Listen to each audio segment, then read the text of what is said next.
Right forms of ভার্বসের verb tree নিয়ে তোমরা জামালায় থাকো। রাইট ফর্মস অফ ভার্বসের ভার্ব ট্রির কিছু ইজি ট্রিক্স তোমাদেরকে আজকে দেখিয়ে দিব।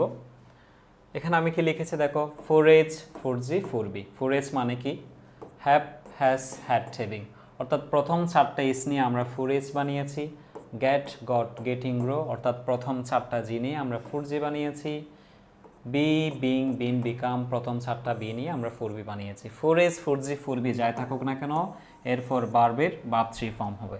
যেমন এখানে দেখো, হ্যাভ থাকার কারণে, হ্যাভ আছে মানে মনে রাখবে এখানে 4H আছে। 4H এর পর আমরা জানি যে ভার্ব ট্রি হবে, তাহলে ডু এর ভার্ব ট্রি ডান দিয়েছি আমরা।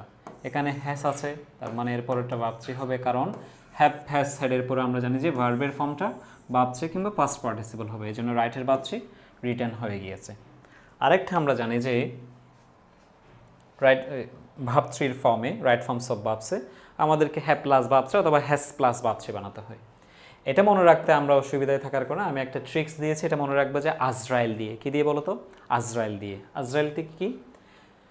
এ দিয়ে অলরেডি, জে দিয়ে জাস্ট, আর দিয়ে রিসেন্টলি, ওয়াই দিয়ে ইয়েট, ই দিয়ে এভার, এল দিয়ে লেটলি। আজরাইলের পুনরূপ কি বলো?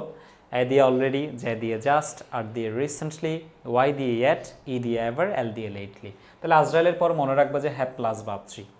4H 4G 4B এর পর মনে রাখবা ভার্ব ট্রি, আর আজরাইলের পর কী হয় বলো তো? Have plus verb tree. যেমন এখানে দেখো রিসেন্টলি আছে, তাহলে রিসেন্টলি আছে মানে তোমাকে মাথায় রাখতে হবে যে এখানে আজরাইল আছে। আজরাইল মানে কি?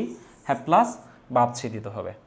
তাইলে রিসেন্টলি আছে, আজরাইল আছে, রাইসটাকে হ্যাভ প্লাস ভার্ব ট্রি দিতে হবে। আমরা জানি যে হ্যাভ মানে হ্যাভ পেস সেট, এটার সাথে সবসময় হ্যাজ বসে, আর রাইজের ভার্ব ট্রি রাইজেন। অলরেডি আছে মানে আজরাইল আছে, আজরাইল থাকলে কি দিতে হয়? হ্যাভ প্লাস ভার্ব ট্রি দিতে হয়। আমরা জানি যে আয়ের পর হ্যাভ হয়, আর কমপ্লিটের ভার্ব ট্রি কমপ্লিটেড, অর্থাৎ হ্যাভ কমপ্লিটেড।